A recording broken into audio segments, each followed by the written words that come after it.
Hey, what's happening, gamers? Welcome back to Batman Arkham Origins. This is episode 22, Royal Hotel Dizzying Data Packs. At least I think that's what it is.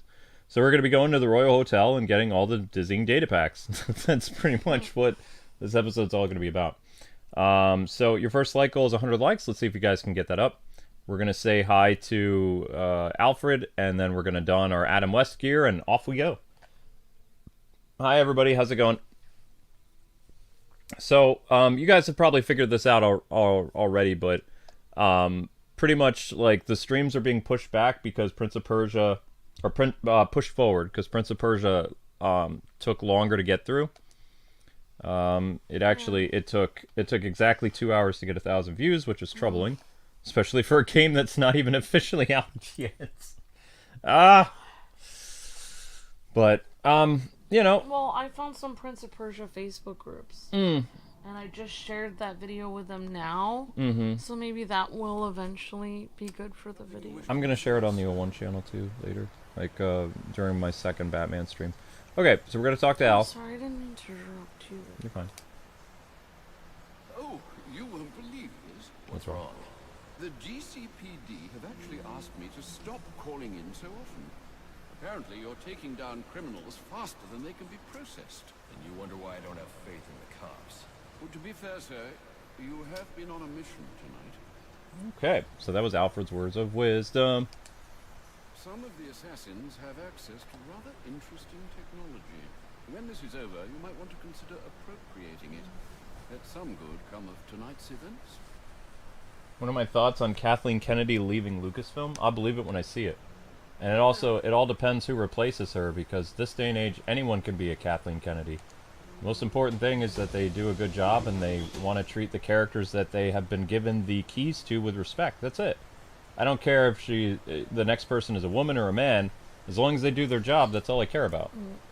Like, I think that men and women can both be equally talented. The problem is we haven't had talented people in position of power anymore. You know? So... Which I think that a lot of these ladies who get mad at people, they kind of use that as like a weapon.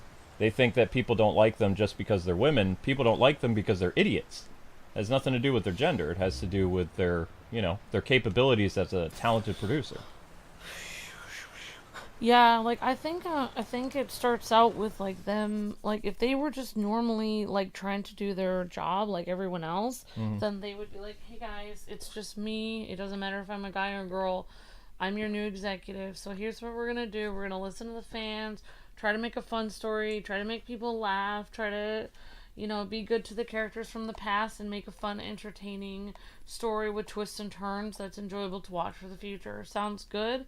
And people will be like, yeah, but I feel like a lot of women directors today, they get in power, and then they're just like, hey guys, we're going to do all this stuff, we're going to make fun, entertaining stuff, and in addition to that, we're going to insert lots of women into different random places, even if it doesn't even make sense, just so we can put a woman in that role, in the story.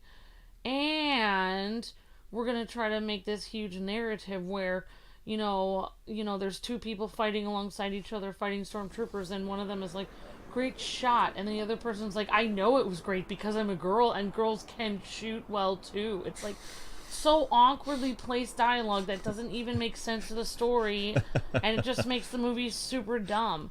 And then they have funny these... because it's true. Then they have these great ideas, like, here's a great idea. Instead of actually focusing on the dialogue, I'm going to make dumb dialogue that literally doesn't make any sense and awkwardly makes dialogue talking about how I have to over-explain, like, hey, that was a great job you did out there. We're really going to beat the, Empire. I know, right? And you know why I did a great job? Because I'm a woman. It's like, okay, well, that's kind of like, why would you even need to say that? Like, I already told you did a great job. Why are you ruining the dialogue here? And then, in addition, after they do that, then people start going, wow, I don't really like what you're doing here. What they're doing there is they're purposely inserting either women into places that You already said it's that. fine, and like, right, but what they already decided they would do is now those two things. And then when people are like, I don't know what you're doing, they're like, you don't like what I'm doing because I'm a woman. It's like, No, I don't like what you're doing because you're ruining the dialogue. That's what I don't like what you're doing. If you a man ruin the dialogue, imagine a man doing that. Oh, great shot. I know. I am good at shooting stuff because I am a man and men can shoot things too. That would sound stupid as well. That would equally sound dumb. Okay. Yep. So, long story short, whoever takes Kathleen Kennedy's place, as long as they are someone that actually has a passion for what they do, they don't necessarily have to listen to fans, because fans aren't always right about every assessment that they want. Fans just have more passion and they care about the property more than executives do. So, I mean, there are fan fictions and fan theories that go all over the place, like, to be honest, but the difference is they actually have a passion and they have a love for these characters, where executives, they just see, bottom line, and they're like, oh, okay. So they don't think of the bigger picture, nor do they think about, like, executives believe now, or have, that they can basically churn out what other crap they want, and fans will watch it just because it's their favorite character. Which isn't the case, like, because fans do expect quality. Or at least they want to see effort. I think that's the biggest thing that we haven't really had. The Fantastic Four movies of the 2000s weren't the best movies, but at least the people who made those movies put in an effort. They tried, They don't want to just see their favorite characters. They want their favorite characters to do cool stuff and have cool dialogue. Mm-hmm. That's it. And be in a cool story. They don't want their favorite characters to be in a dumb story with dumb dialogue and have them doing dumb stuff. Yep. That's pretty much what I summed up. So, we need to find another Riddler trophy, because I'm not coming back to the Royal Hotel again. Like, this is it. This is the Royal Hotel episode. Yeah, definitely Moreno was like, it's making our culture sound dumber, because say you had a man in a scene in a movie that said, I cooked a good meal. Of course I'm a good cook because I am a man and men can cook good things. Exactly. It would sound the same. It would sound the same. Yep, it would sound dumb. Well, we're at the point now where Japan is ridiculing Western culture. Before, they used to see us as cool, like patriotic people. Now there was an anime that I was watching, a new release recently, and there's this character who, like, she does something really awesome. And she replies to the male character, like, of course I did it well, because I'm a girl. And I'm a blonde. And I was just like, what? So, I mean, weird. Yep, they're already starting to imitate, like, or make fun of American characters. Oh, they're making fun of us. Oh my gosh. It's like sarcastic. Mm-hmm. A better dialogue choice would be like, say you're in the Rebel Alliance and you're in Star Wars and you're a female character. Wow, you did really great shooting there. Yeah, of course, 5 years in the academy wasn't for nothing, or something something that explains how you practice to get Didn't that even good. need to say that. Princess Leia, when she, when they broke out of prison and she grabbed the rifle, she was like, give me that thing. And then she just started shooting with it. She didn't, praise her accomplishment. She was just trying to survive, and she was a pretty good shot. It's kind of like... But she didn't brag about it. It's almost like if you do something cool, if your character does something cool, and then in addition you explain how great you are, like, oh, just if the audience didn't know, I just did something amazing, if you didn't already see it, which everyone already did, and in addition to that, just if you can't tell by how I look, if you didn't know, I am a girl. It's like, Okay. But everyone knows that. Everyone can clearly see it on camera. Inside Gotham? Yeah, that is weird that they're kind of like, oh, what was that? What would you say that's called? Parodying us, then. They are kind of parodying our behavior now. So she was a blonde exchange student that they made fun of. She made, like, this bold statement. It's kind of like, oh, I see what's going on here. Oh, it's like a caricature of Americans. Mm-hmm. Yep. Wow. And you're going to see that pop up more and more now, too. I've also noticed that a lot of, like, American-looking characters are becoming the villains in a lot of anime, like, the past, like, year or two. So... You know what? Honestly, with how far with all this crazy stuff going on, like, with them dumbing down this dialogue, and, honestly, like, that whole, like, I don't mind like them adding like characters in for to make sure that different kinds of people are represented and make them look cool and have great dialogue and great character development. That I'm all for. But like the conversation with the purple-haired lady talking down to Poe and being like, "Go back in your spot," and like yelling at him, that's what I'm not for. That's what I'm not for in Star Wars. Like if you want to represent all kinds of people with all kinds of beliefs and walks of life and ethnicities, that's great. But having your character yell at somebody just to show they're important, like you shouldn't have to put somebody down to show your character's important. You shouldn't have to put people down. Unfortunately, we have writers today that they can't write if they're not putting another character down to build another character up. They don't have the talent for that. Honestly, I think the whole Star Wars thing could be saved if they followed that one rule.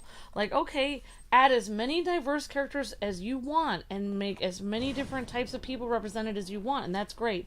But don't put any dialogue putting people down. Can you do that? And they won't be able to. Nope. They can't. They have to put people down, which is the whole problem. Believe we are... Whoa, there it is again. There is something here. There's a data pack in this area. It's too bad we don't have like a little gadget that could kind of like... You know how in Zelda games you have like a thing that rumbles when you're close to something? Yeah. Wouldn't it cool if Batman had like something in his utility belt that kind of like would let him know that he's getting close to where there is a Riddler trophy or something? Something that would ping or something, or I don't know.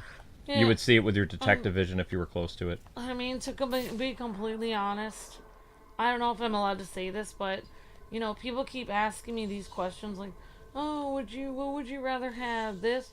Would you rather have this character inserted into Star Wars or just get rid of the, Jedi, the Last Jedi or whatever?" And honestly, I don't care anymore.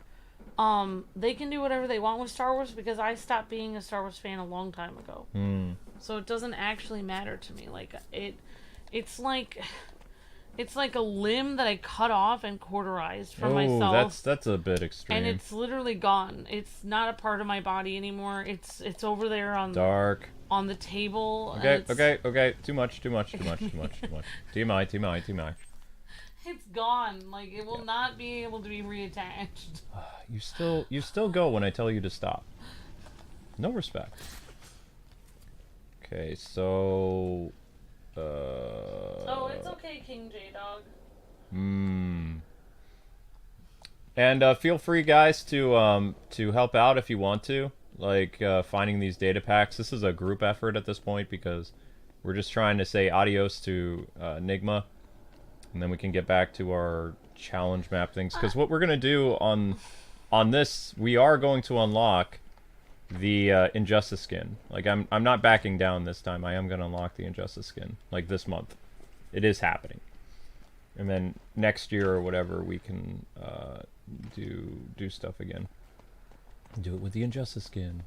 Huzzah! You went to see Aquaman 2. It was a great movie. Ah. Awesome, Thomas. I'm glad you had a good time seeing it. I haven't gotten a chance to see it. I'm going to take it back. If they made a good Star Wars movie, I would be up for it. The Mandalorian really surprised everyone. Season 1. But, if it happens again, but I'm not getting my hopes up. I mean, I actually, not only am I not attached to Star Wars anymore, but just any kind of media at all, I don't attach myself to anymore. I'm still big on Japanese media. So what's funny about the Japanese stuff, though, what's going on is people before, we've had very entitled American localizers that have been ruining a lot of anime, and Japan didn't know. So during the past, 3 weeks, Japan and companies are starting to find out now what Americans have been doing to their property, especially subtitles, and Japan is furious. Yeah. In fact, things are getting so bad that Japan is considering having AI actually do subtitles going forward. They should, because AI is more dependable than... Honestly, Well, it's not just dependable. They want localizers to... the occasional, American joke is fine, but that's not the problem. Is they're inputting, all kinds of weird, political agenda stuff, they're making characters that are supposed to be flirting, like, kind of act like, oh, I don't really like you, or, you know, all this other stuff. So yes, they do that. they talk down to the male characters a little bit. So Japan is kind of like, you know what? We had no idea this was going on, and we expected people to be respectful of our property. So, you know, we wanted an actual appropriate translation, because you're basically making fun of our language. You're inserting whatever dialogue you want when that's not what the source material says. So they're going to initiate more AI that is actually going to be true to the original translation, which makes sense. Yeah, I have noticed that we have gone back. I think a huge thing that they do in where they're mistranslating the anime is current American culture has this thing where they want to pit men and women against each other. And it's like men versus women, and they like if a girl in a Japanese anime is like, oh, he's so cute, and, you know, I wonder if he's single or something, and, you know, oh, he gave me this gift, I'm kind of, you know, maybe we'll go on a date. She's kind of, you know, excited or whatever and happy. Like, you know, they might change the dialogue to, oh, maybe I'll go on a date, but I don't need a man really to make me fulfilled at all, because something like that. So they'll like go into this huge thing, a disclaimer, like, you know, I don't know if I really want to do this because, you know, whatever. It's just like dialogue that wasn't actually in the anime. They just added in. Well, here's the thing. Like with dub, I think with a dub, like, people should be able to have as much free liberty as they want, because Sergeant Frog is a perfect example. As long as the original subtitled version of Sergeant Frog is based after, you know, what is available in Japan, because that's what people want with their subtitles. They don't want too much Americanese or whatever. Then with the dub, you can do whatever you want. Like, if you want to, you know, say death to the patriarchy or whatever you want to do, that should be allowed because you're dubbing it in your language. However, if you are translating it from Japanese and you're inserting words that they don't have, like whack and, you know, all this other stuff, then no, I don't think you should be allowed to do that. And I think that if Japan gives you the boot and you get fired and replaced with a robot, it's your own darn fault because you brought it on yourself. I think that you should... No pity. I think that you should have the same... You should understand, like, what they were going for. Like, you should understand their culture, and you should not insert your own, like, ideas of your own culture into somebody else's culture, like a product from somebody else's culture, because they're not really putting those ideas in there. What they're doing is the very definition of cultural appropriation. Like, yeah, actually, it is kind of. That's what they're doing. It is. I mean, I don't know why this thing popped into my head, but... Like, for instance, like, we've had guests on our channel in the past. They knew that we don't, you know, we don't do, like, swear words or anything when we're doing, like, on the microphone or anything like that. We don't talk about, like, a lot of alcohol or anything like this. And, you know, we try to keep the standard of what we're talking about or what we're saying on the microphone. And they don't have that standard for their channel. And a few people that we've had as a guest... Even though they don't believe in that standard, they respect our standards, so they adhere to that while they were on our channel. Which I always appreciate that they did that. That was very nice of them. And I really think Americans need to do that with Japanese anime. Like, Japanese anime, they have a standard that they expect, and Americans don't have that standard, and they really need to respect the other person's culture. Mm-hmm. And they need to be like, okay, well, in this person's culture, you know, this is what's appropriate. So I really need to get out of my own American brain and not insert my own culture into theirs. Yeah, so getting back to my original point, like, Sergeant Frog, the dub was great because they incorporated a lot of, like, American pop culture movies. There was Dark Knight references, there was Rambo. There was all this other stuff because it related to things that we knew in pop culture. Yeah. And that was fine. That was the dub. But the subtitled version of Sergeant Frog, if you also happen to watch that, then that version of Sergeant Frog referenced all kinds of Japanese memes and things like that. So they accurately translated it, like completely just translated it, right? Instead of like inserting things. Right, and we didn't understand the jokes if you were watching the subtitled version, but you're not supposed to, because it's not, the dub is your language. Yeah. The subtitle is supposed to be the Japanese word language translation. So I have no idea why. Like, I've seen the whole war of these translators, and if the localizers end up getting fired and replaced with robots, I don't care, because they should have done a better job. Like, I don't. They weren't respectful. They weren't respectful to the source material. They weren't respectful to the creators. And now that the creators are finding out, if they end up like the entire localizer department in the U.S. is gone, tough rocks, because they did it. They're also not respectful to the culture. Exactly. Like, that's another thing, is they have to understand that there are some things acceptable in American culture and pushed in American culture that would not be pushed or acceptable in Japanese culture. And a lot of Asian cultures are similar to that, because I just know with my grandfather being in China for a long time, and of course Chinese and Japanese culture are different, and I know that, but there are a lot of similarities, you know, between them. There are things that that are considered honorable in Japanese and Chinese culture that they both agree on, and I do see that some of the same things that Japan sees as important. That's what. We having an earthquake? No, I was foot. Moving that. Oh, okay. For instance, I don't know if I'm allowed. I don't really know if I can make an example, but I think a lot. I can't really think of an example right now, but I will say, one thing that I do know is important in Chinese culture is modesty. Just off the top of my head. And also family values are really important. Like, in this culture, we see any woman who is giving up time and energy to take care of her kids or husband or grandparents or family members as oh, she's being oppressed. In many Asian cultures, that's seen as very honorable and the right thing to do. So it would be the opposite is true. Not only is she not being oppressed, she's actually doing the right thing, taking care of people.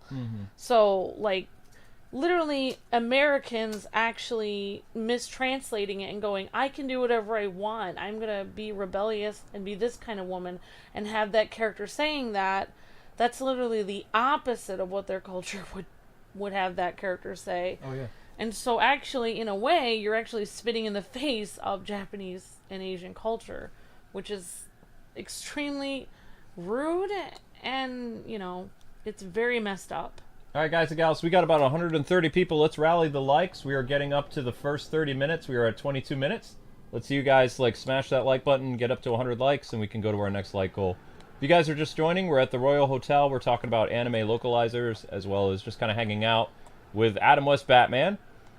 And we also have another sci-fi related thing to discuss. William Shatner versus Mark Hamill. Oh my god. Skeletor and Hordak. I believe. Versus. Yeah, I believe William Shatner is playing Hordak in He-Man. The new He-Man show. Oh, they're gonna play it? Oh, William Shatner's gonna be in it? Yeah, I'm pretty sure he's the voice of Hordak. Yeah. Oh my gosh. Skeletor's Luke. boss. That's gonna be really interesting. Yep, and Skeletor now is basically kind of half cyborg, half whatever. It feels like they're doing kind of a loose version of the He-Man Adventures, the late 80s show that got canceled. And Skeletor now is he's able to turn people into techno-organic zombies or something, which is weird, but I mean, it's only gonna be 5 episodes. It's not that long of a series. Netflix couldn't give him that much because, contrary to what people want you to believe, did you know that the He-Man show that came out a couple years ago never made it in Netflix's top 10? Well, I can imagine. No, I mean, yeah. Well, that's what you get when you lie to fans and say, "Hey, this show is about this," when in reality it's about something else. Fans tend to be well, fool me once. Yeah, I just don't like it when game and movies, companies, they think that them messing with fans and being oh, I fooled you, and you watch the show and, I called you out and I called you horrible names because you didn't like the show I made. I made this whole thing on Twitter about you and everything. Oh. And then it's like, and then it's like later on, it's like, I don't know.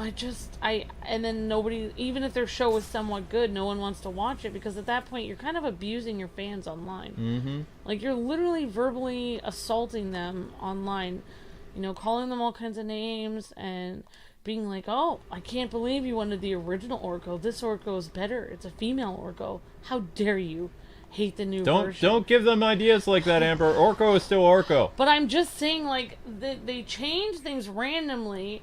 And fans are just they're just attacked for just like all the fans want, really. If they want, like, if you lie and you say it's like, why can't you just be honest? If you're gonna make a show about female Orko, just tell people up front that's what it is. Mm-hmm. So that people have time to decide, well, I wonder if I like this direction or not. But if you lie and you go, this is gonna be a tribute to Orko and everything he was in the retro era, and you know this is going to be just like OG Orko. Really great. And fans watch it, they're like, you lied to me and you completely changed him and I'm confused why you would lie. Then they're like, oh, you hate females, you hate female Orko. But that's not what they said. Stop saying female Orko. You're going to give them ideas. Stop it. They didn't say that. They didn't. No, fans don't hate the idea of the change. They hate the fact that they're lied to. They hate the fact that they're baited and switched. They hate the fact that, you know, they're not even allowed to choose if they want. They're not even allowed to decide if they, you know, are thinking, oh, I guess I'll think about if I'll watch this. No.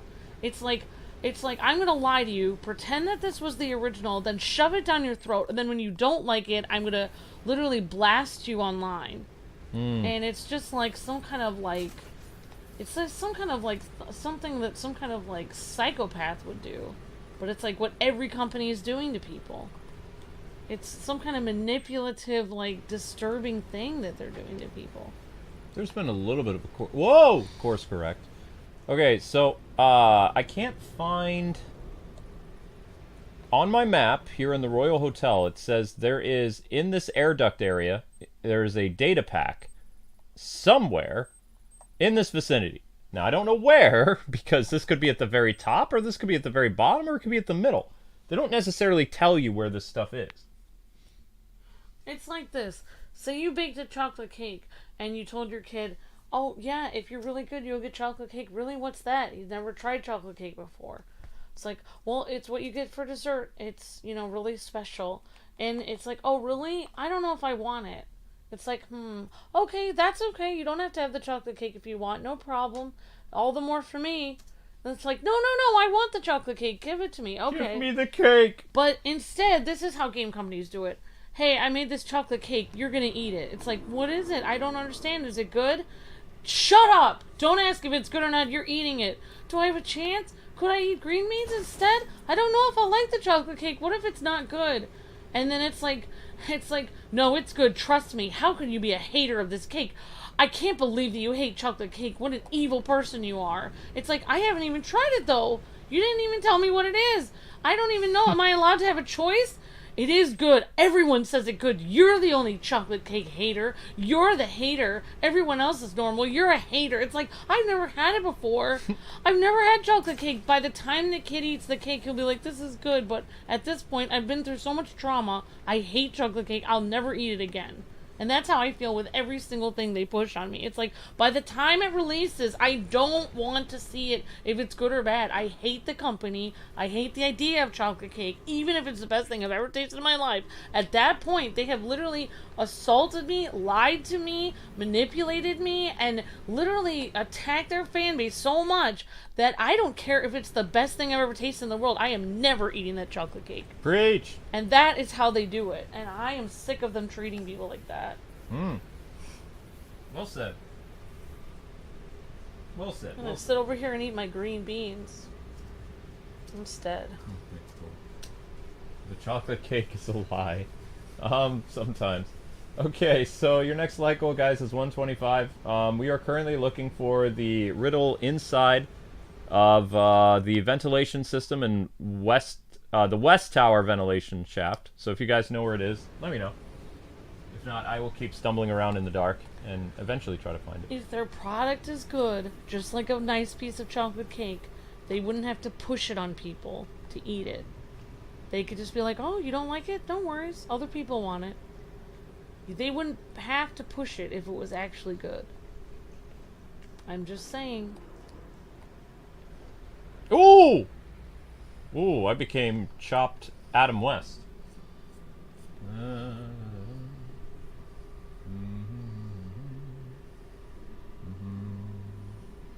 I love green beans. I like green bean casserole. Green bean casserole is good. You like green beans? Alex, I actually picked I picked green beans as my metaphor because it's the one vegetable I don't like.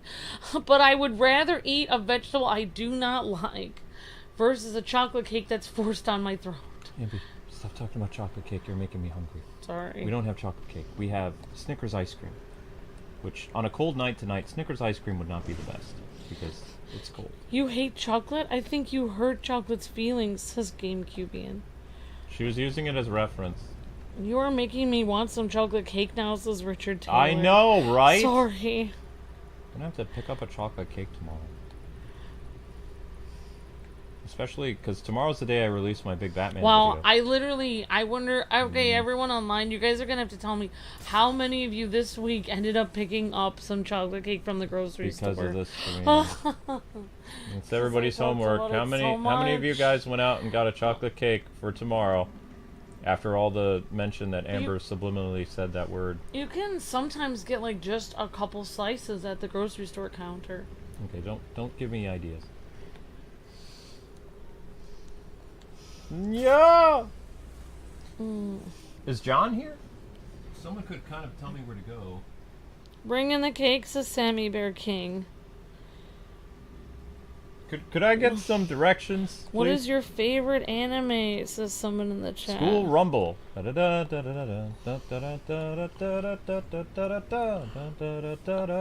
I bought red velvet cake for tomorrow. Awesome, Richard. I'm gonna get some chocolate cake cookies tomorrow. Chocolate chunk cookies. Yum, Sammy. No, not chocolate, but I do have chocolate turtle pie. Close enough. Awesome, Comic James. What is chocolate turtle pie? I just had some snowballs, says Joseph West. Oh my gosh. Wait, Luke likes those too, Joseph. I haven't had snowballs in years. Alright, I am starting to think that Joseph West and Luke are like long lost twins because like you guys have the same taste in everything. We have similar tastes. It's a New York thing. So all New Yorkers have excellent taste? Is this what you're saying? More or less. I mean, snowballs was I remember eating snowballs a lot when I was in the East Coast, but when I went to the Midwest, I never really... They didn't really have snowballs as much. Wait, what are snowballs? They're like this... are they chocolate or no? Yeah, some of them are chocolate. And they have the stuff on the top, like either sprinkles or coconut, or no? Am I wrong about It's this? kind of like I think it's like coconut on the top. It's like sprinkled, and it looks like a snowball. But it looks like a snowball. Inside it can be chocolate or it can be vanilla. Can it be strawberry or no? I think so, yeah. Alright, well, I hope you enjoyed those snowballs, Joseph. Yeah, see? Richard is a New Englander. He has I have taste. similar tastes also, says Richard. Interesting. Yep. Wow. John is here. Hello, I John. love cake and ice cream, says Julia. Go back to the area in the ventilation shaft where you threw the glue grenade at. Like, where's that, John? You want me to go up or down? Oh, there might be a thing down there. Ah! Have you seen the stores in New York, Miss Amber? They are on point and they're so gorgeous, says Miss Deanna. Even their crappiest stores look nice. Mm-hmm. That's true, Deanna. Like, everything seems to be very high quality in New York City. Mm-hmm. Like, even when you go to a deli, like when Luke and I would check out things for Namco, and there was a small deli thing across the street at that park. Oh, near that hotel, yeah. Oh my gosh, like the stuff. food was so good, and it was probably the same price as I was paid for a sandwich in Pennsylvania, but it was so much better. Yeah! Yep. It has coconut with marshmallow and chocolate cake in it. Oh wow, Joseph. Go up. Yum. Oh my gosh. I'm going up, John. Alright, am I allowed to... where can we get... do they have snowballs here? I've never seen them in the store. They're in They're Pennsylvania. around. They have like They have snowballs at the grocery store. they do. Mm-hmm. You know what I haven't seen in a while is a Twinkie. Twinkies are at the grocery store. They have them, Mm-hmm. but they don't have the little fun They changed the man recipe. with the hat on, the cowboy hat. They changed the recipe and they got rid of like a certain branding. Because it said it was targeting to younger audiences. No, I don't know why they changed the In the cowboy. 90s, I thought they were talking about that at my table at lunch. What? That they were that they thought it was making younger, like, you know, little ones, like they thought it was targeted towards children. If that was the case, then the Trix Rabbit would be gone a long time ago. And Captain Crunch, they're still around. Yeah, but Captain Crunch and Trix Rabbit, like, they say Twinkies are really bad for you, but cereal with tons of sugar is fine. Twinkies would survive nuclear war. They can't all be good for you. Right, that's what they were saying. They were saying Twinkies were bad. That's what I meant to say, if I didn't rephrase that right. They were saying Twinkies are bad for you, but that cereal is semi-good for you. I've been eating cereal for 30 years, and I'm still fine. So, if there is some type of cereal study, I am old, and I love cereal. Thank you for explaining what snowballs are, Joseph. I may try one. I don't really like coconut stuff, but I could eat past that to get to the chocolate and stuff. John, did I go too high? Did I go too high? Can you take me higher? Where I can grapple to. Where I can grapple to, yeah. Yeah, you went too high. Okay. Luke, I forgot to show you my videos I found of singing cats. What about here on the tightrope, John? Can you take me higher? Hey Luke, what are your thoughts on the Caped Crusader is going to be more violent than Batman the Animated Series? Did they actually announce more info, or is this just rumors? Of course it's going to be a more adult show. It's made for Amazon. Oh, is that going to be by Paul Dini? Nope. Oh, it's going to be by Bruce Timm. Bruce Timm and Matt Reeves. Oh my gosh. Oh, Matt Reeves is involved? Wait, who's... J.J. Abrams was involved, but he dipped. Matt Reeves, isn't he the guy who made the Batman? Mm-hmm.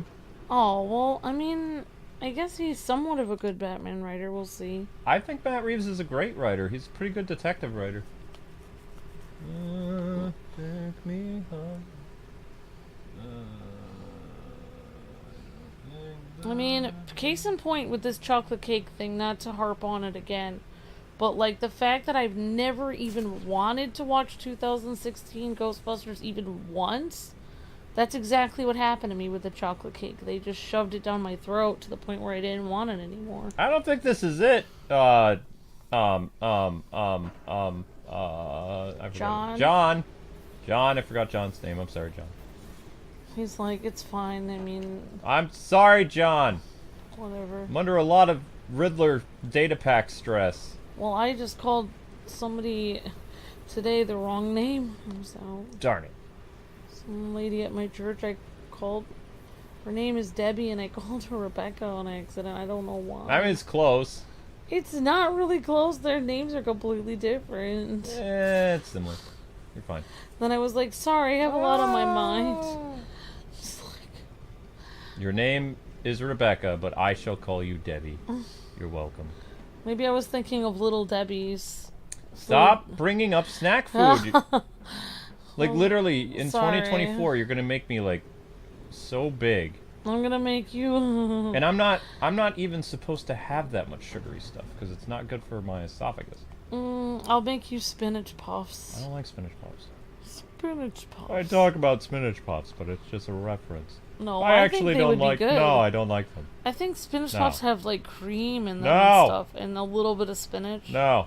Maybe a little bit of garlic with some pastry on the outside. No, I don't like it. I think we're gonna have to make those, Luke. I think you would enjoy them. All right, John. What am I looking for? I am here next to this gizmo thingy that I can not press the button on. So where am I going to find the Riddler thing? Luke's a lot happier because he's not playing a game in which I made him play on exploration mode. I like... Okay, I've said it before and I'll say it again, because honest opinion is honest opinion. I like the Prince of Persia game. I like Sands of Time more. The character's too small for me, so it's, you know, I struggle a little bit. But I like the freedom to explore. It's just with, you know, live streams and stuff, people always pressure you to get forward and, you know, go through quicker. So, like, I feel that pressure, like, from eyes watching, and then it's like, I want to progress the story, but at the same time, I actually did find, to defend myself, while I didn't progress the story today, I found a lot of secrets, I upgraded my character, and I just didn't run around aimlessly. I actually did stuff. Oh, I know you did. I know. That's what I was doing in I did stuff. In Pokemon, I was doing the same thing where I was found amulets. Upgrading. I found places that I could add on my map. I discovered the depths for later in the game. You actually unlocked a lot of the maps, so it'll be easier later. Exactly. So I did constructive things. I just didn't progress the story. Like, I stopped the story after I got to that water wheel thing, and I got kind of confused, because also I just woke up. Like, we had been without power for so many hours, and then I stayed up. Like, when power was restored at like 8 this morning, I was working on my Batman video that goes up tomorrow at noon on the O1 channel. I was working on that from the time power was restored, so 9 in the morning, until about 2 in the afternoon. And the video is almost done. There you go, Luke, says John Doe. You found it, Luke. I told you it was right there. LOL. Thank you, John. Geo says Injustice is $2.99 on the PlayStation Store right now. Injustice 2. Cool, guys. Get Injustice, because Geo says it's on sale. If you don't already own it. I mean, we could do a news video on that, but I don't know. Eh. Maybe. Thank you, Geo. Thanks for letting us know.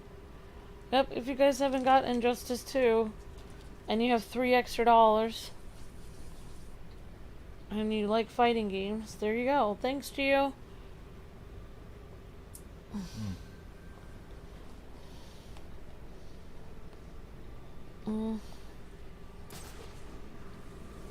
Any show can be good.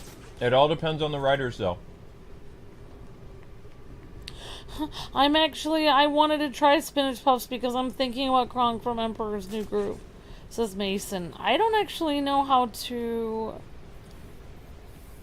Oh, you got a call that was a spam bot on your phone? Oh no, John Williams. Those are never fun. Oh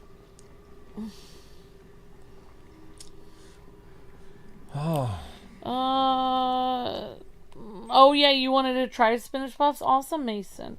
Yeah, I mean, like, I've always thought about it. There has to be a recipe online somewhere for Spinach Puffs. Probably even make Kronk Spinach Puffs. 25th floor. Well, that's what a lot of YouTubers do. What they do is they search for a recipe on just regular Spinach Puffs. And then they'll literally put Kronk's Spinach Puffs, and then they'll literally just make it on camera. So they're basically copying somebody else's recipe of Spinach Puffs, because it's probably a pretty common food. Like, you'll probably easily find a recipe on it. Like, a YouTuber that I know of did, like, Poe's dumplings. You know, like Poe's Chinese dumplings. Poe from the Kung Fu Panda. Oh, Poe! The panda named Poe. Yeah, Poe Panda. I feel bad. Poe the panda. Poe that's not the name I think of when I hear Poe now. I'm Anyways, sorry, Jack Black. Poe the panda. Poe is ruined for me because of Poe from Star Wars. That's the Poe that's dominant in my head now. Poe, I don't even know who Poe from Star Wars is. I always think of Poe. Poe from Kung Fu Panda. Poe Panda. Poe Panda. Poe the Panda. Poe the Panda. Poe Panda. Poe Panda, Bobana. Me, my Poe Panda. Come on, you can go outside. You've got tights on. You can do it. Let's go. Thermal underwear. So this YouTuber basically made Poe's Panda Puffs, or Poe's spinach, or Poe's Chinese dumplings. You can't even say it correctly. But you could actually just look at a recipe for Chinese dumplings and just do it yourself. But they just basically used a generic recipe for Chinese dumplings, and then they said it was Poe's Chinese dumplings. So that's what a lot of YouTubers do. Get out of my head, Poe, and replace it with Panda Poe. Panda Poe. Panda Poe. That's right. I need to watch all the Kung Fu movies so I can erase that Poe. You can hypnotize yourself. I need to, because I don't want to remember Disney Star Wars. Kung Fu Panda is actually pretty solid. I actually thought about being a hypnotist. It would be a fun job. I would really be good at it, actually, because I I listen. Well, I don't know if I'm allowed to put it. Anyway, sometimes I listen to this thing that helps me get to sleep. That is technically a person like hypnotizing you to sleep, and they just like talk very slowly, and they're like, "You are now very." You're good at that. You are now very. I actually talked today after church. I talked to this Debbie, who I accidentally called Rebecca, and her dad, who's like in his 80s. And when I was talking to them, and she was asking me about my job, so I started talking about it. And while I was talking about it, her dad fell asleep on the chair. It's And not then- just me. Yeah, he fell asleep. I was like, well then, sometimes when we have a microphone, and then we put it here, and then we're sitting here, you understand, like, and then we talk about these games, and she's like, oh, that's interesting. I was like, yeah, well, I don't know if it's really that interesting, because, and then I started, like, going on and on and on, and then suddenly, like, he fell asleep. I was trying to explain a very exciting job, but I explained it in such a long, drawn-out... Ah! Whoa! Ah! What? We're on the stream! Oh my gosh! What happened? I cannot believe you fell asleep! Unbelievable! I always fall asleep when you talk. Look! That's terrible! What? What happened? Where are we? What year is it? Where am I? This happens to me every time I try to speak. What happened? I should have... You know what? I need to be a college professor. That's what I'm made for. And my secret plan is to make everyone fail.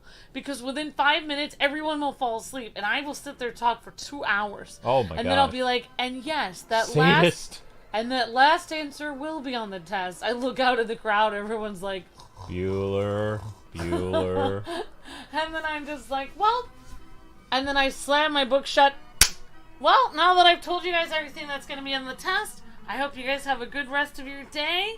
We'll meet here tomorrow for the ultimate test that will determine 98% of your grade, which I just gave you all the answers to while you were sleeping! Why are we shouting? Oh, you feel better because I found your Tylenol, right? Yeah. Yeah. Are these guys still alive or are they dead? Wait, somebody else fell asleep. Jake says, zzz. Jake fell asleep. Oh my gosh. Something happened. Ah. Alright, so we're looking for a Riddler trophy. Where is it at? Can I go on the balcony? How about that? Wait. That means he finds your voice soothing. Thank you, M.A. Moreno. Ha! That's true. I mean, Amber gives me the best night's sleep ever. She just, like, comes into bed and she talks about stuff and I'm gone. Every time Luke is having a nightmare, like, he's like, I'm having a nightmare. I don't know if I can get to sleep. I'm like, oh, no worries. And then like, oh, can you rub my shoulders back a little bit? So I rub his little back right here behind his neck. I have a little back. And then, then after that, he's like, I still can't sleep. And I'm just like, okay, well, I'll just talk to you for a minute. I was like, actually, I was a little bit stressed because this one thing was happening, and then I went to the grocery store, and then after that, I didn't know if I was going to actually pay with cash or with my card, and then after that, I was like, oh my gosh, there's not any little cards left, there's just the big ones, and I realized I needed paper towels, but the only kind I had was an 8-pack, and I really needed a 4-pack, and then after that, I was really stressed because I felt like the grocery store lady gave me a dirty look, but I'm not sure if she did, so I don't know if I should go back there and ask her if she gave me that look or not. And then after that, like, someone came up to me and they were wondering if I had my cart, and I was like, oh yeah, I definitely can have this cart, but I wasn't done taking my groceries out of it. So I'm sitting here talking to Luke and I'm like, and I'm really stressed, and I'm glad that you called me up here because I feel really better after talking to you. So what do you think I should do? And Luke's like, every time. So it's like I don't even need to like do anything. Don't fall asleep again, Luke. My eyes are wide open. My eyes are open. I'm forcing them open. Richard, no, Richard's asleep now. So is Jake. Wake up, Richard. Wake up, Jake. What? Oh, no sleeping in the chat. That's a new rule. I have a new rule. No one can fall asleep. Wake up. Don't be on the Stardew Valley stream tonight. It'll be called Snore Valley. Oh my gosh, we lost Twilight 75, Alex. Alex is asleep. Wake up, Alex! Wake up! My ear. Wake up, superstar! The Wake up, pain- Justo! The pain of longing. LOL, says Gio. I'm looking for trophies in Arkham City, so I will be awake. Awesome, Joseph West. Good job, Joseph. Joseph West he has superpowers of not falling asleep when I start going into my story. Well, the problem is you when you I storytell. go over it. When most people storytell, they go to one part, the next part. Amber goes into ludicrous speed, and it's like then afterwards, sometimes she'll be like, "Do you understand what I just said?" Yeah, And I'll say, "Nope," and then she's like, under her breath, "You jerk."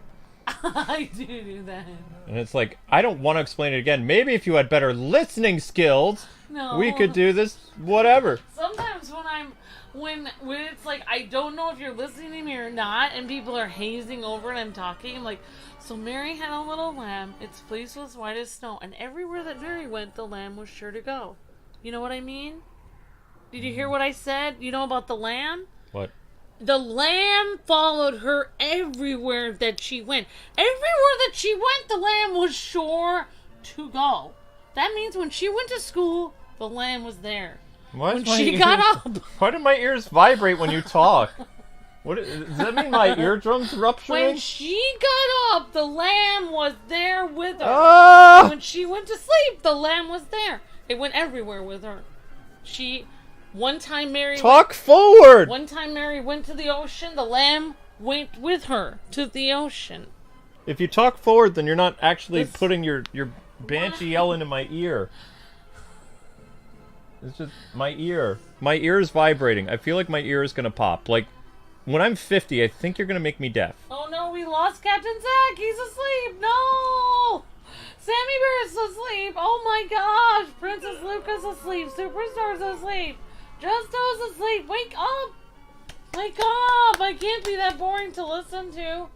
But there was this one time where it was kind of boring to listen to when I went to the library and I was asking for a book, and it took a while for them. Help me! I'm trying to be a good husband, but she makes it hard. She makes it so hard. It's not funny. This is my life. This is my life.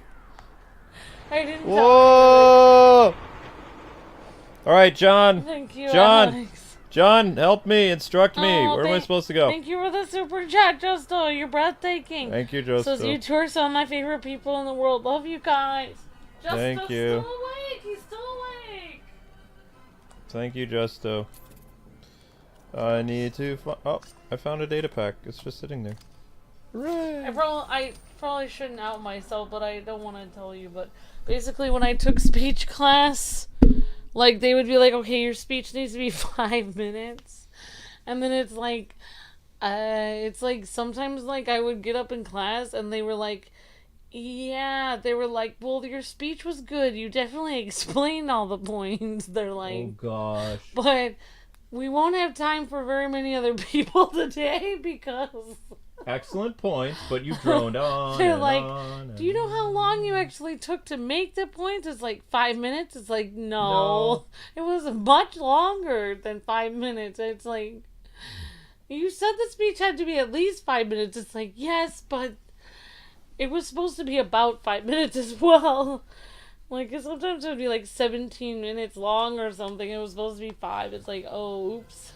In a clown nose? Thanks, Tim. You're breathtaking. What's wrong with that clown's nose? Luke, were you joking when you fell asleep, or did you really fall asleep, says Jessica.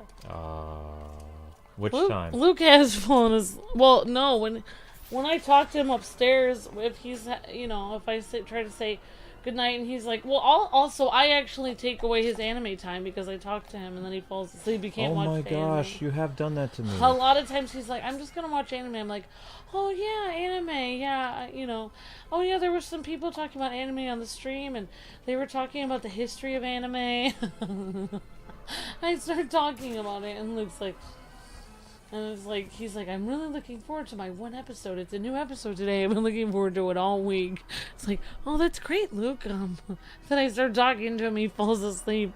And he wakes up in the morning. He's like, I didn't get a chance to watch my show. That's because I'm here as your guardian angel, so that you don't have nightmares at night.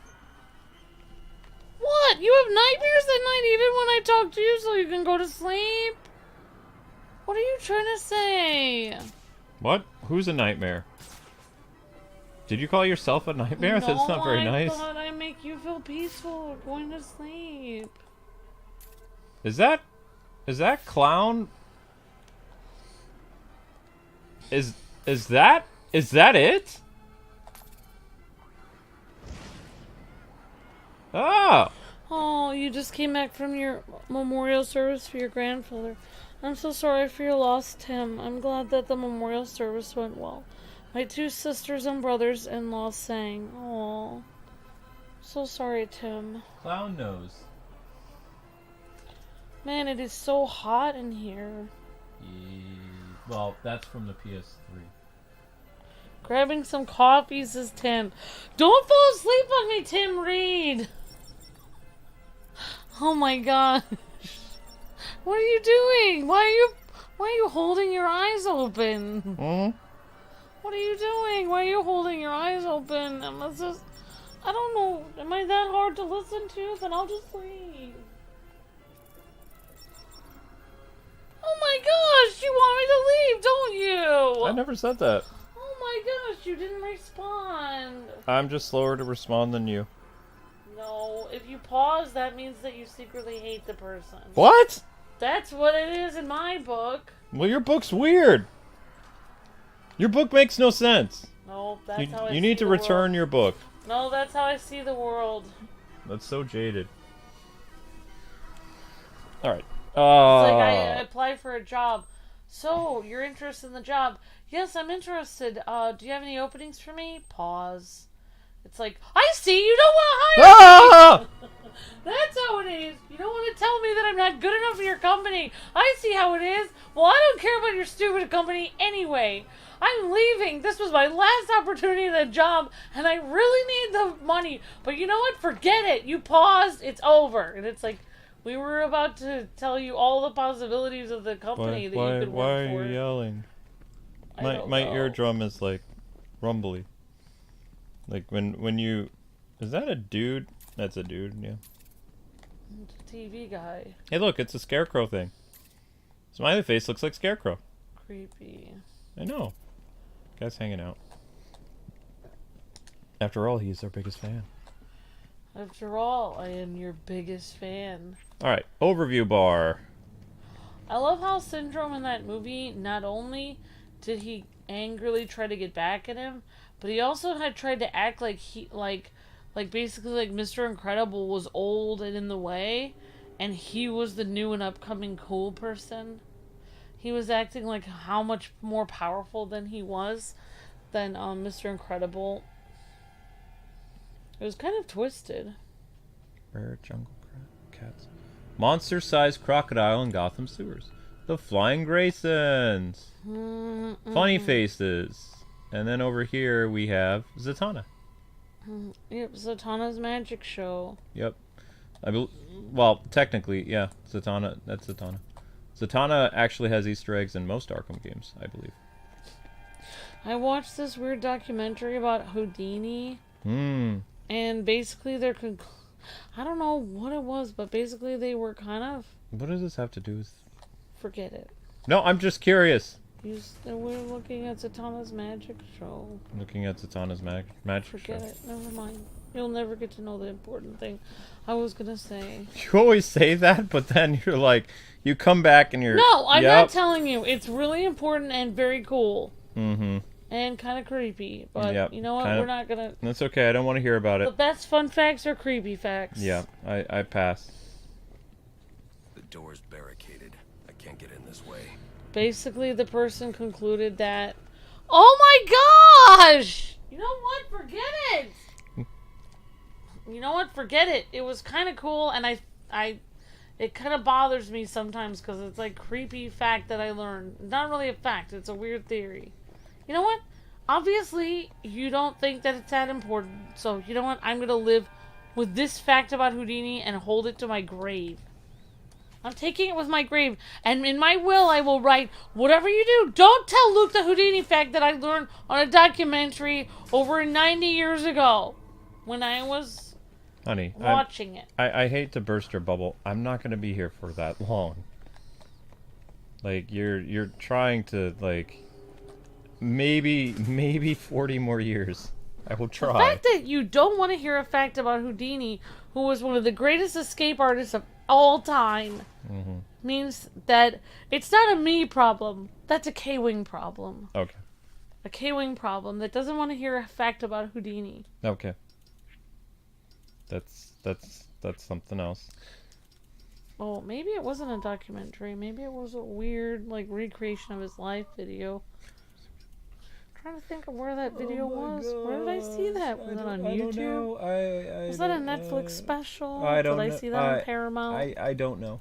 Was it a made-for-TV movie? Where did I see that movie? Maybe they could be. Okay. Fine, I'll just tell you about a weird scene in that movie.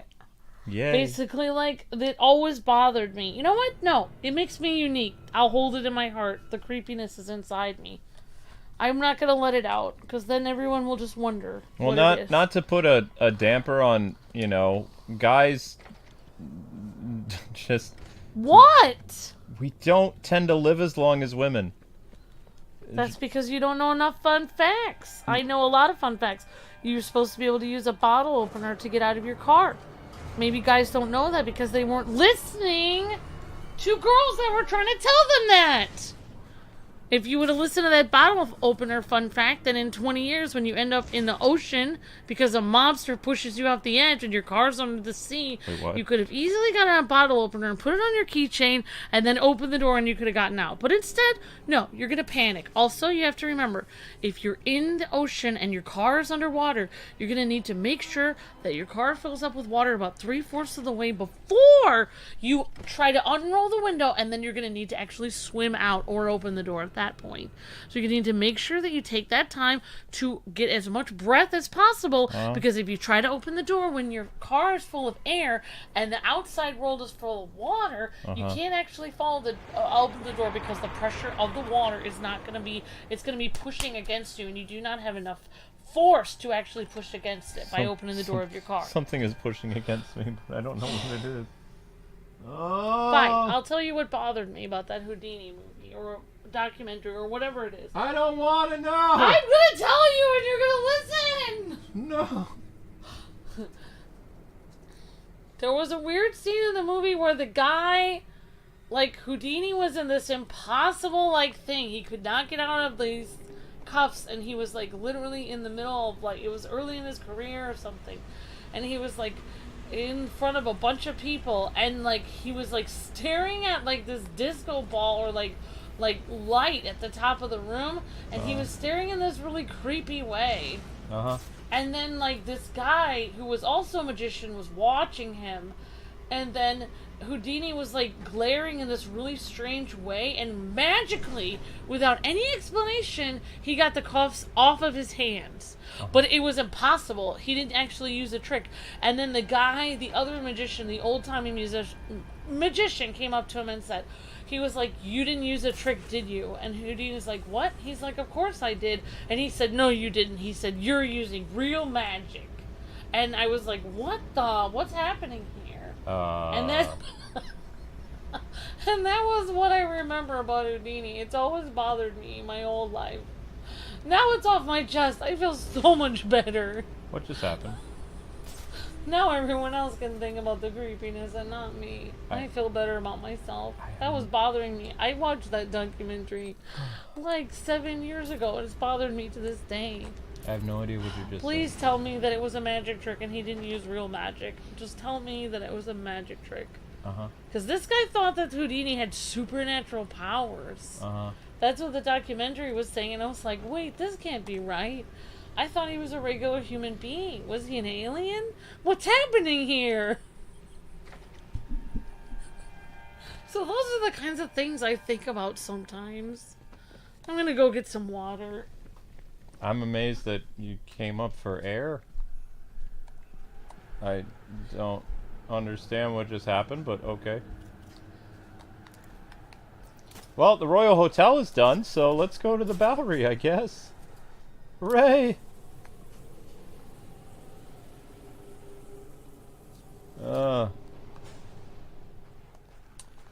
Ookies. Well, you guys might have learned something. I heard words coming from my wife, but yeah. Yep, this is a normal day for me. This is what you're missing behind the scenes every day. Every day is like this. Can I leave now? Can I go?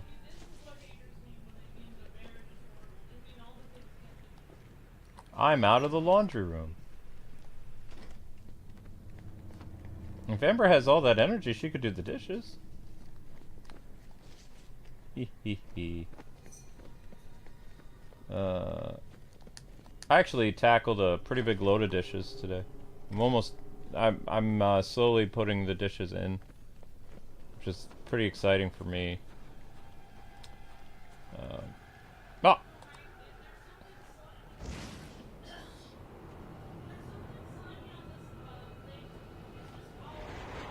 Ah!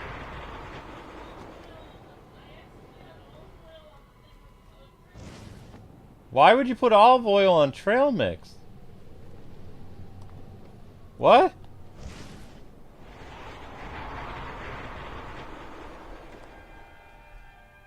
Okay.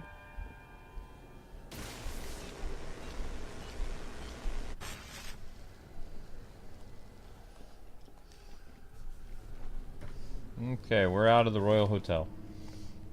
If you're gonna eat, you need to go over to the eating place. Fine. Which would be over on the couch or the little, the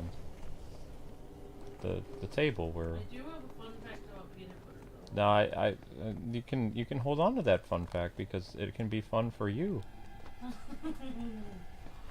is fun for me. There you go. I'm trying to find a way to leave. I'm gonna end up in an insane asylum telling all the other inmates fun facts. You'll be very popular. How come my character isn't in it, Arkham? I should have a character supervillain in Arkham. It'll be Fact Girl. Would you reboot Arkham Origins as its own series or try to make it connect to the Arkham series? Well, at this point, I would probably want to have it start its own, like, rebrand.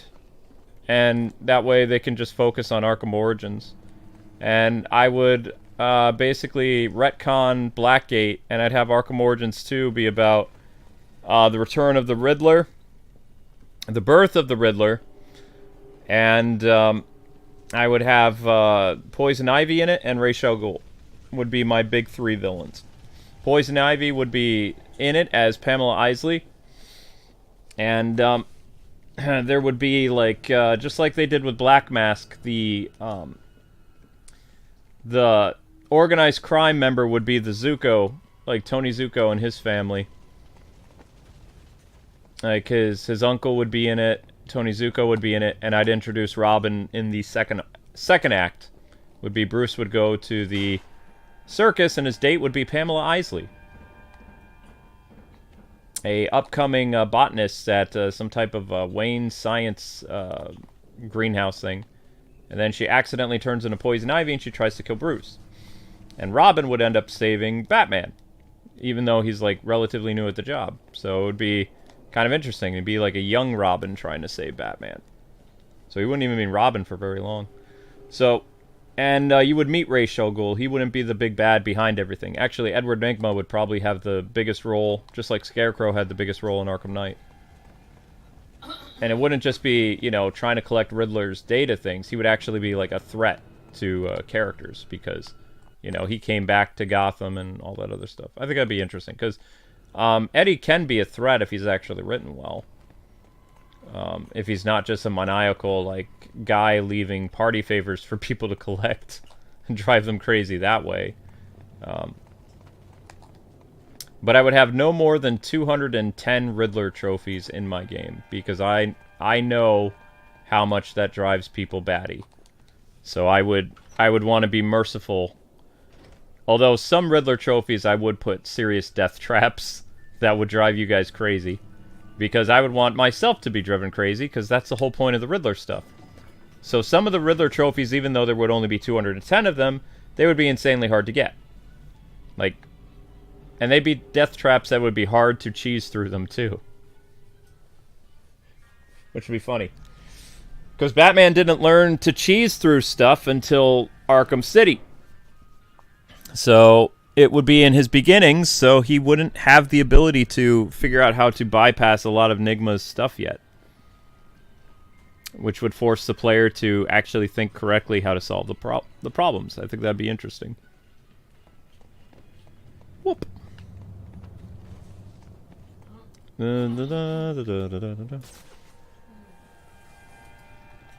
I would also incorporate riddles from the animated series as well, because I like throwbacks.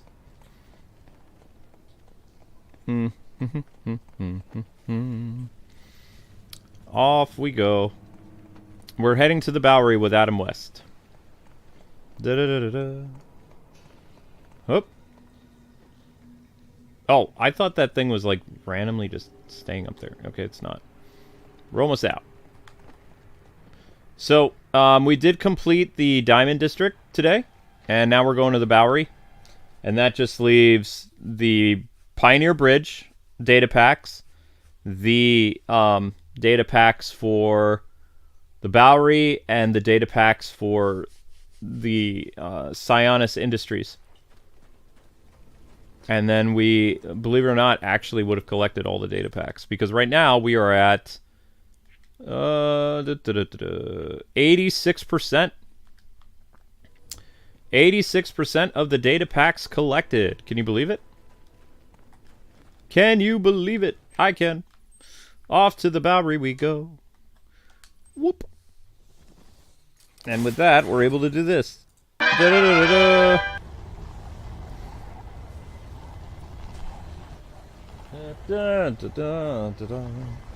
And thank you guys for the super chats. I hope that answers your question about Arkham Origins, or like what I would do, because I mean, while I could easily connect to Paul Dini's writing and continue that and make sure there's no like continuity loopholes, I would like to have the freedom to kind of create my own sandbox and my own story, and you know, kind of have it be like a soft reboot of Arkham Origins. Like the events of Arkham Origins happened, but Blackgate didn't happen. And Bane never transformed in, like, basically how I would kick it off, like, story-wise, like when Alfred talks to Batman, because I would want to have more of those little moments between Alfred and Batman. I loved Alfred's words of wisdom. That was great. So Alfred's words of wisdom would come back from Arkham Origins. And hopefully the actors who played both Batman and Alfred, they would come back.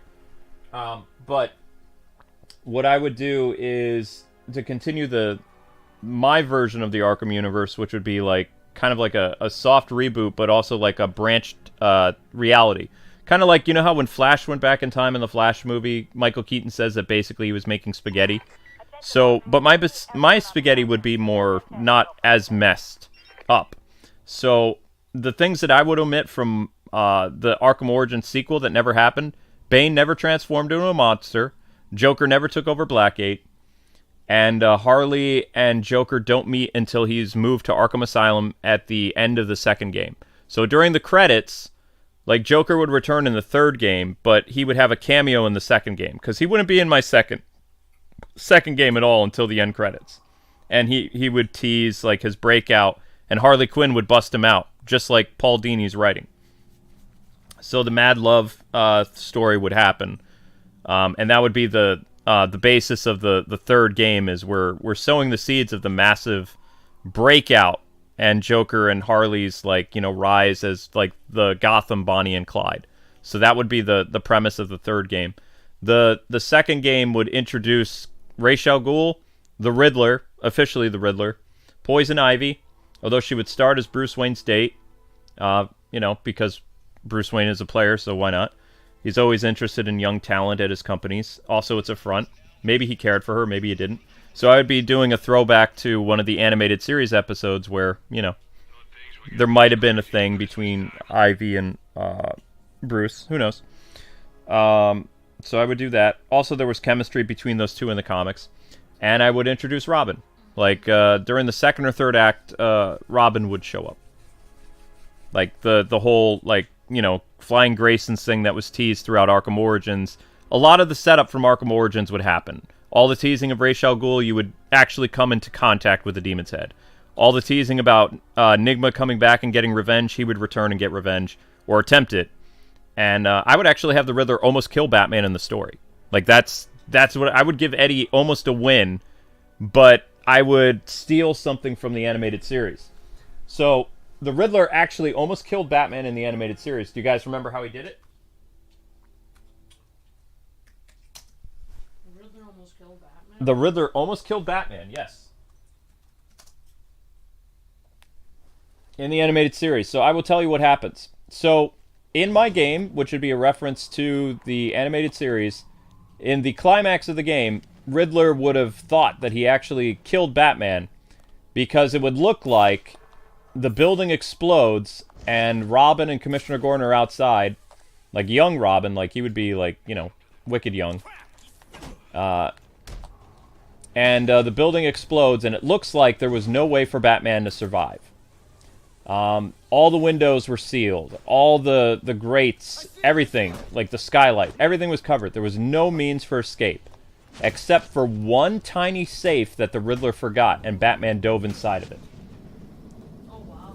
But, I would have, like, as Batman and Robin are going back to the Batcave, like, in the credits, because, you know, how you always have the credits discuss things, like, with, like, the radio and stuff like that?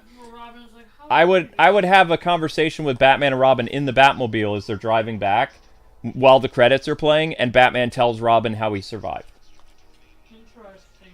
So that would be my difference. And then, like, if you complete the game 100%, there would be another end credits, like a post-credit scene where Joker basically meets Harley for the first time, and he corrupts her, and, you know, it teases the setup of the third game.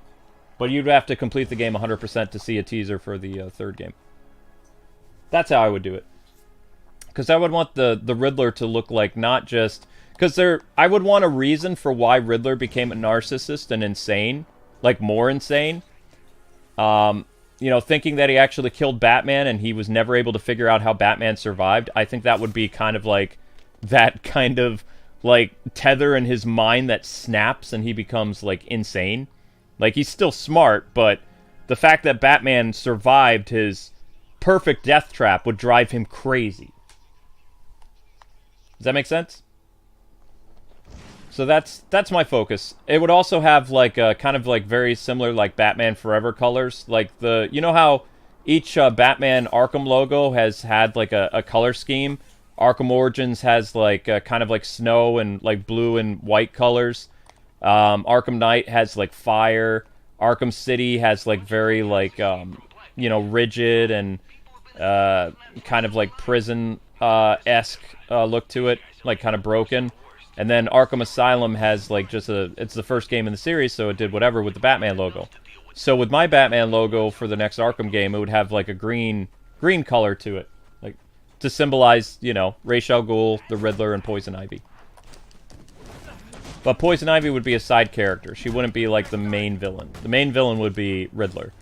The villain who gets introduced for a later game would be Ra's al Ghul. So Ra's al Ghul would also be kind of like a side villain that's, like, important, but the big important villains in my game would be Riddler and Poison Ivy. But Poison Ivy would not be the big bad. She would be, like, the secondary villain who has an important arc.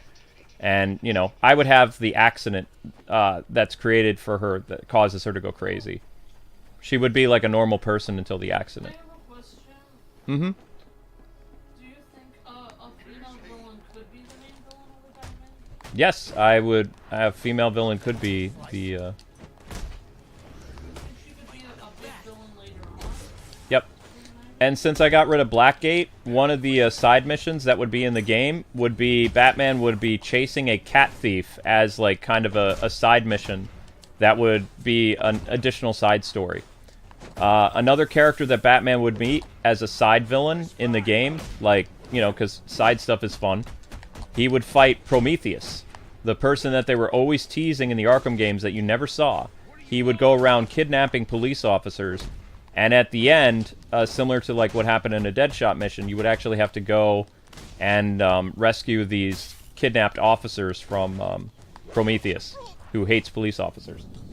So Prometheus would be in it. Scarface would be in it. You would have more of the organized crime people. So Tony Zuko and his crime family would be a part, just like Black Mask and his crime family was in the game. So they would play a part to the story. I would try to incorporate as much stuff that people wanted that was omitted from the games, personally. And Robin would be free roam, even though he would be like 10 or 12 years old. Like, so you would be able to play as Batman and Robin once you came to that part in the story. And Robin would play a big role at the end of the story because, like, he actually helps out. Would Deathstroke be in your story, says Daniel? Deathstroke would not be in my first game that I would be a producer of. I would save Deathstroke for when Robin was older. But yeah, I would definitely change stuff, like he hasn't, he actually fought Batman again after the events of Arkham Origins. It just wouldn't be in the, in the second game. I would probably save, there would be a little bit of a time skip for the third game, because I would want Robin to be at least, like, a teenager. So when we first meet Robin, he's, like, 12. The next time, there's, like, a little time skip between Arkham Origins 2 and 3. So Robin would be, like, probably... Oh, I don't know, maybe like 15 or 16. Do you think that Matt Reeves is going to have Poison Ivy in his series, or...? I don't know what Matt Reeves is going to do, but most likely we'll see a young Robin in either... Because either we're going to get a Dick Grayson Robin for Matt Reeves, or we're just getting the Damian Robin with... If you were to make a supervillain that was a female Batman supervillain, would you make... Well, who would you pick? Would it be Poison Ivy or somebody else? To lead her own game? To, like, have her own game or movie. I'm thinking movie, because I think it would Poison Ivy... But you know who I think would be even better than Poison Ivy to be the supervillain? Is Calendar Girl from the animated series. I think she could be the villain. Well, I mean, since it's a new universe... Calendar Man wouldn't exist. We could have Calendar Girl be the villain, and she could be kind of similar to Dorian Day, but she would be that, you know, messed up version from the animated series. I think it would be really interesting to play up, like, everything going on, because Calendar Girl has to do with, like there's so many Instagram models and stuff today, and it would be kind of interesting to play up, like, the modeling world and stuff, because if you guys don't know who Calendar Girl is, basically she... Like, I don't remember everything about her, but Luke always compared me to her. Not that I'm a supervillain. Careful. But Luke said I was like her because basically she had, I don't know if it's body dysmorphia, but it was like face dysmorphia. She had like a psychological condition where basically no matter what she did, no matter how many creams she put on her face, no matter everything, like everyone could tell her she looked fine. But she thought she looked hideous. Like, she used to be a model, and because she was let go of the modeling industry because she turned 30 or something, she just hated herself. Like, she was self-loathing. And then she wore this mask. And, like, at the end of the episode... Well, I don't want to spoil it. Yeah, that's a Dini creation. At the end of the episode, you think she's going to be completely disfigured and scarred because she's screaming, she's yelling, she's like, no one can love me, I look hideous. And, like, she's, like, really angry at the world. You think, oh my gosh, she probably got her face, like, completely destroyed. Like, it'll be worse than Two-Face. And at the end of the episode, she takes off her mask, and she takes it off. For some reason, either she takes it off or it gets taken off. Gets knocked off. She's, like, almost like closing her eyes, like she's so embarrassed, like she's ashamed, and her face looks completely normal. There's nothing wrong with it. And it was like, oh my gosh, what? I thought that was such an interesting, like, villain. I was like, there's nothing wrong with her. It's in her mind. She thought something was wrong with her face, but there wasn't. She just didn't understand why they let her go from her job. She thought she looked hideous, and she hated herself. I just thought that was kind of interesting. I don't remember what she did, but maybe her or Lady Shiva, but I think that would be an interesting villain. Oh, actually... I wonder if it would trigger people, though, today, because of all this stuff. Well, it probably would, but I don't care what people think. I think it might be actually good for, people to see that, because they might realize, oh, I hate myself, but in reality, there's nothing wrong with me. Okay. But anyways, I think it was interesting. Yep, side villains in my game. The first one with Robin, Catwoman, probably Calendar Girl, because we don't need Dorian Day anymore. They did Dorian Day.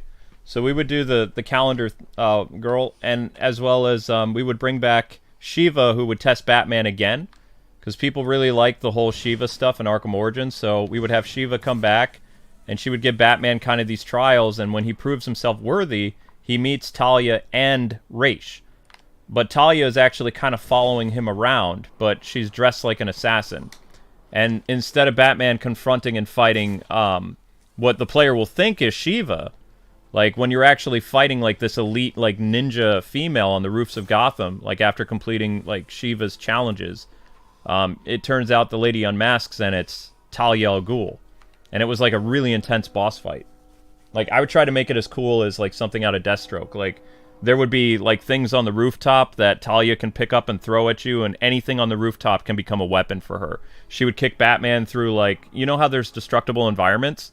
So, like, where there was, like, a riddle or something like that, I would actually give the players a free riddle, like, during the game. So Batman and Talia would be fighting in the cutscene, and the cutscene would transition from the cutscene right into the game, and Talia would kick Batman through, like, one of those wooden doors. Inside the door would be a Riddler trophy, and you could pick it up and chase after Talia and continue the fight. I think that'd be kind of cool. Yeah, like, you think it's one person... Wait, I kind of followed it. So you thought it was Shiva, but it was actually Talia? Yeah, it was Shiva's boss. Talia is the one who you end up fighting. So you don't actually have a boss battle against Shiva. The player thinks you're going to, but you actually fight Talia. And then after you prove yourself worthy, then you meet the Demon's Head. And also Talia says, I've been following you, and, I'm in love with you. And Batman's kind of like, you just try to kill me. So I'd make that kind of funny. But, that'd be interesting. And so Prometheus, Lady Shiva. I wouldn't bring the Mad Hatter back, because who cares about the Mad Hatter? Tony Zuko. It's too soon for the Scarecrow. I'd want to save the Scarecrow for a third game. Or what would be my second game. And who else would I want? Ventriloquist. There would be more of a focus on, like, the organized crime aspect, and Ra's al Ghul and the Riddler and Poison Ivy and stuff like that. So the really big three villains would be Ivy, Ra's, and Riddler. Riddler being the big villain you fight at the end. And then, like, for my side villains, Catwoman would be her first introduction as a side villain, as a cat burglar. And, spoiler alert, she actually gets away. Batman does not actually arrest her. He figures out her name is Selena Kyle, but she gets away. So she's not around in a lot of the game, and it teases, like, her in the future. She has no ties to Amanda Waller, though. She's just a cat burglar. No, I'm gonna have to work hard to make sure you get a job to write this game, look. Never happened. I'm gonna write all this stuff down. Why are you saying that? Because just, like, think about it, I can think about it positive, but I won't get the same opportunities. It's not... You have to understand that it's a clubhouse, Well, then you just be the most fun, exciting person in the club. No, you don't, Ambi, you don't understand. You're very sweet, but you don't understand how both the comic book and the video game world works. You have to adhere to everything that they believe. I have an idea. If nobody likes you, you could just go into their club and start breakdancing, and then they'll like you. Ambi, you don't understand, honey. The reason why... But usually you just do a fun thing to make people like you, and then laugh, and then no, everyone likes you. No, it doesn't matter. It doesn't... That's how it worked in the 90s, honey. It doesn't work like that now. You need some kind of shtick to get people to like you. Amber. Like something really cool, like you would be really good at making paper Ambi, airplanes or something. You're starting to make me mad. I don't think you understand what I don't wanna what whisper networks are and all this other stuff is. You don't have any idea what it's actually like. You know, I don't know. But people... just being a Christian and being, you know, straight and single, or not single, straight and married. Hey! Sorry. Oh my gosh! I would not get the job. And also I'm white, so it wouldn't happen. Luke, you don't know that. Honey, I know all the people in the industry. I see it all the time. Please, please. You don't get opportunities based on merit anymore, or talent. Loki. It's true. Luke, I don't want to get into this. I don't want to talk about this. I think that people just discriminate against other people for other things as well, though. Like, there's a lot of things that people... I understand what you're saying. I know that that's a thing. I know that, but there were people that... But there are... I mean... But... There's no but. I'm just saying that for many... Just for all of time, thousands of years, people have discriminated against different people for all kinds of things. I'm aware of that. And then people just, they just persevered through it. But I'm saying that companies used to hire people based on talent, based on their ideas, and they don't do that anymore. Okay, I don't know what I'm just being honest. I don't understand what... I don't like honest. I don't like... The truth hurts! No, I don't like that. I don't accept reality. Well, you can deny reality, but you can't change it. Well, yes, I can change it, because if I don't accept it and everyone else doesn't accept it, then everyone can change it. No, that's called delusional reality. No, it's called changing the world. People can just be kind to everyone, and then nobody has to discriminate against anyone for anything.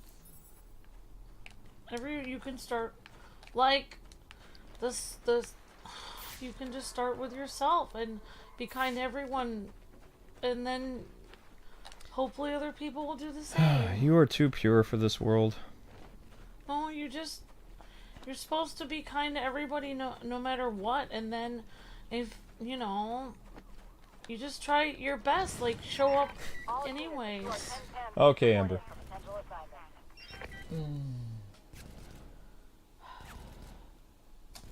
Just write your script then. I'll tell you, if I was good at writing scripts of Batman, and I studied Batman for my whole life, you know what I would do? I would write it all down, write the script, I have written and then I would stuff. send it to Warner Brothers, like, every day, from here on out. Amber, I have submitted stories to DC Comics before. I'll submit them. I will do all the work. I'll hand it to them, and I'll be like, hey, my husband likes your company, and you hate him, but here's a piece of paper, and he wrote it down. I'll be here tomorrow with some brownies. And then they'll be like, we don't like you because of reasons. Be like, what are those reasons? It's like, well, Amber. we don't really have any real reason. We just don't like him. Okay, well, I'll be here tomorrow. I'll submit it again, and I'm going to make you like me. So there you go. That doesn't work, honey. Yes, it could, though. But could conceivably work. Honey, I have submitted things in the past. Just because no one has ever made it... You're just saying that 'Kay, you can't get through the fire swamp because no one has ever made it before. Amber. Just because no one has ever done it before doesn't mean you can't do it. Just because it's never been done before doesn't mean you can't do it for the first time. You don't listen. It's like you hear, but you don't I hear. know what you're talking about. I know what you're saying. I know what you mean, because my mom told me to make friends with the popular girls at school, and they were really rude and mean. And then I went to their table, and my mom told me, if you just go to their table and ask them if you would like to sit with them. And I did. And guess what they did? They pulled a chair in that was an empty chair that was clearly available. And they said they didn't have any room for me. Right. Right, I know. And that hurt my feelings. Right. But and I know that happens. But what I'm saying is... Please, let me go. I'll tell you whatever you want. What I'm saying is... You're making me so triggered. Maybe one person at the company you like isn't a jerky popular girl. Maybe one person there isn't a jerk. Amber, listen, honey. Maybe not all honey, of them are, honey, maybe honey. not all of them are jerks. Amber, listen clearly, okay? Your ancient ways of doing things is the correct way, but that is not how reality works. I know that. I don't want to... I know. I'm done. I don't want to think about it. Society is so screwed up, you have no idea. Look, I don't want to think about it. I don't want to think about it. It's mean.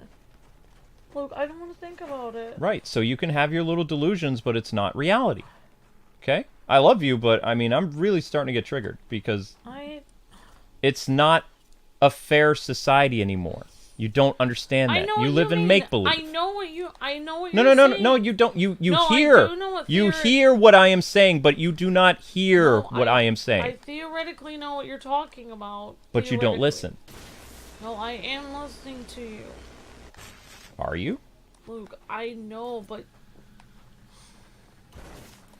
I mean, there's even, people, a lot of, all of us here in the chat, and you and me and everyone that have been treated unfairly at some point for something.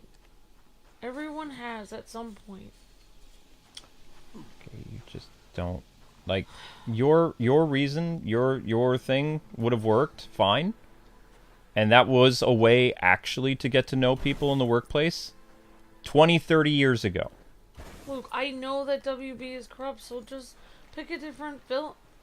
Pick a different villain. Just pick a different person. Then why do you still like Batman? You should just stop liking him. Why would that make me, just because people are corrupt and evil nowadays, why would that make me dislike a character from... Why can't you just make your own comic and then write... Instead of Batman, you call him Catman or Smatman. No, that's no. Or I'm not. Flatman. I'm not an indie person, honey. But that's what you have to do. You can't just think of either, go for that, or you just think of another. You find another dream. You have to find a different dream. What? I'm telling you to give up on your dreams! Yeah, that's a very encouraging wife. Give up on your dreams! Give up on your dreams! Stop. Find another dream! What's going on here? Hang on. Guys, the steam isn't going away. Don't make me sing. I dreamed No, honey.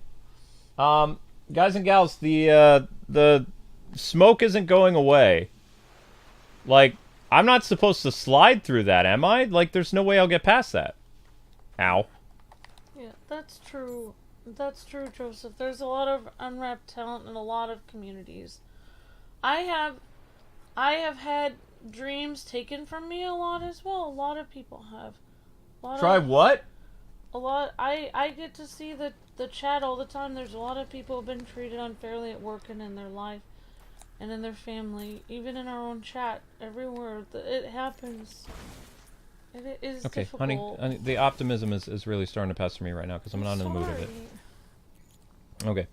I can't seal this with glue, so what am I supposed to do? Use detective mode? What does that mean? Pull open the hatch over the steam pipes? Huh? Oh! Are you serious? Oh. Okay. No, I wasn't about to yell at Amber. Amber was triggering me, but, I was letting her say her little thing, but... Luke was about to cry. Was not about to cry. I'm pretty sure Luke was gonna cry, and then I was gonna have to hold him, and he was gonna be blubbering a lot. Wow. And I had to make him... I'm gonna have to make him a sack lunch and be like, okay, I'm gonna put you on the bus and you're gonna apply for that job at WB.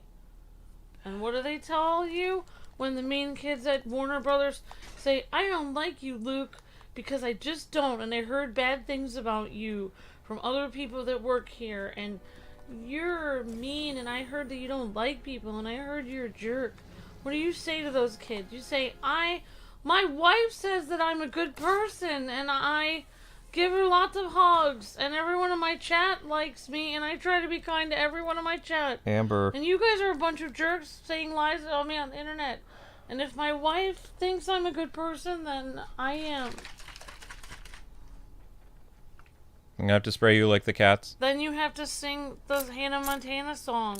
If they're like, you're not perfect, you don't do everything right, we don't like you for certain things because you're a horrible person and we're all perfect here at WB, then you have to start putting on your Hannah Montana wig. Nobody's perfect. Amber. You've gotta work it again and again. Stop. Till you get it right. That's copyright. Stop.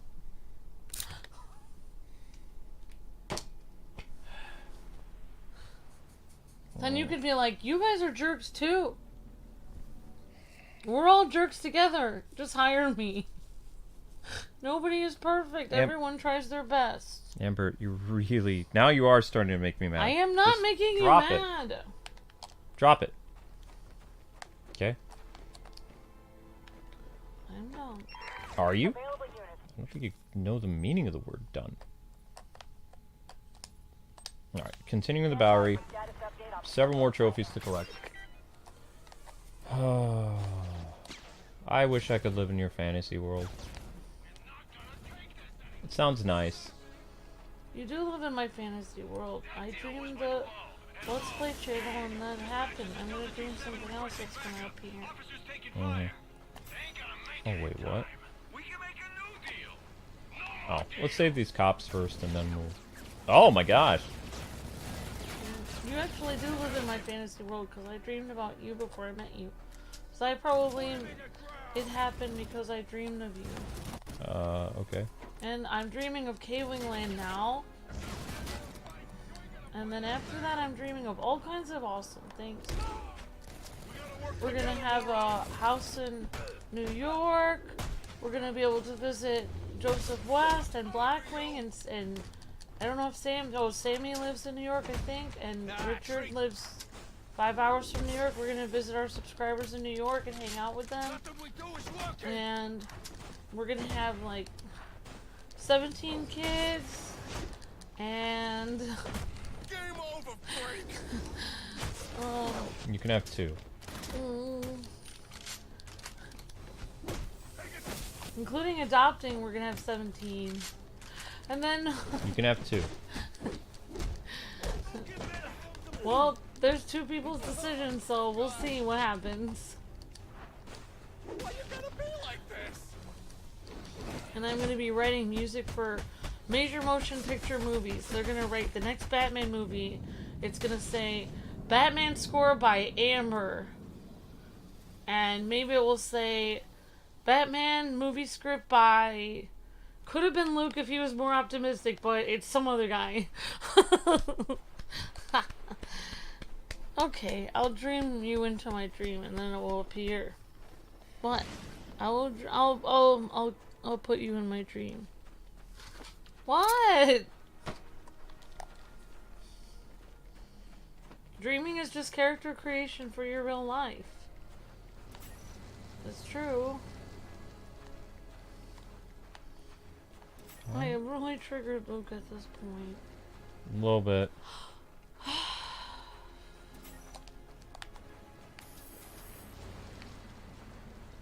Okay, that one's right. That one's wrong. So this one is right here. Right. Wrong. Right. Wrong. I'm sorry that I wasn't sensitive to... I'm not mad at you. So what is this, like Simon Says? What is this? So this was correct. This is correct. So then, where does it go after that? Well, it has to go somewhere. Huh? Okay, this is making me kind of dizzy. So I go 1, 2, then where am I supposed to go, guys? Right or left?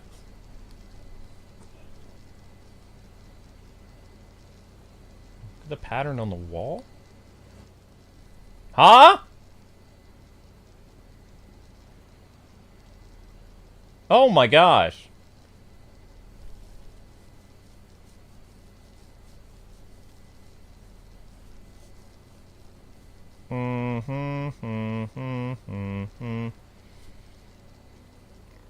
One, you, two, one, Vinco two, Doom. one. Oh my god. 1. Darn it.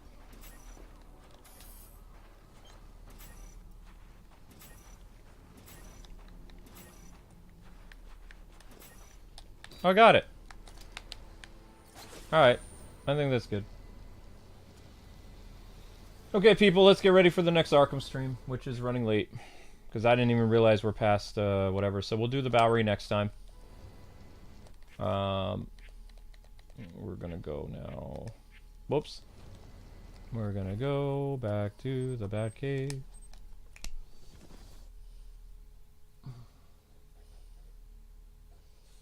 Thank you, Vinco, says Kwings. What's up, says Vinco. Thank you for the super chat, Vinco. Thank you for the super chat, Andrew says. Here's a question. If Gotham or Metropolis is real, where would you live? I don't know where Luke would live, Andrew. Far away from Superman. So Luke would live in Gotham. I would take my chances with crazed human maniacs and superpowered beings turning buildings into cardboard. Yep, we could have another house in Pennsylvania, that's right. Or to visit our fans in Pennsylvania, like Alex! Ah, Master Bruce. 1 second, Amber. Alfred, what's on your mind? I feel terrible, Sam. I prepared such a lovely ham for you tonight, and now you'll never have a chance to eat it. We can have it tomorrow. It's just not the same. Christmas ham on Christmas morning isn't exactly the end of the world. I don't know, sir. I'd say it's pretty close. Alright. So anyway, guys and gals, that's going to do it for this episode. Running a little bit late, but the next stream will start at 9:30. It will be on the Nightwing DLC, so you guys will be migrated over to that. Sorry for the later start. I will not be eating, so I will be back here at the appointed time, which is 9:30. So it's about 15 minutes from now. I'm doing the Nightwing DLC, which I have not played since I first looked at it in Arkham Knight. So that's going to be interesting. And then there will be a Stardew Valley chill stream. And then I have to work on I'm sad I'm not Batman allowed stuff. on the Stardew Valley stream because I put everyone asleep. Yep. Alright, guys and gals. Thanks so much for watching. Thanks for the super chats. You guys are breathtaking. And see you on the DLC of Arkham Knight in 15 minutes.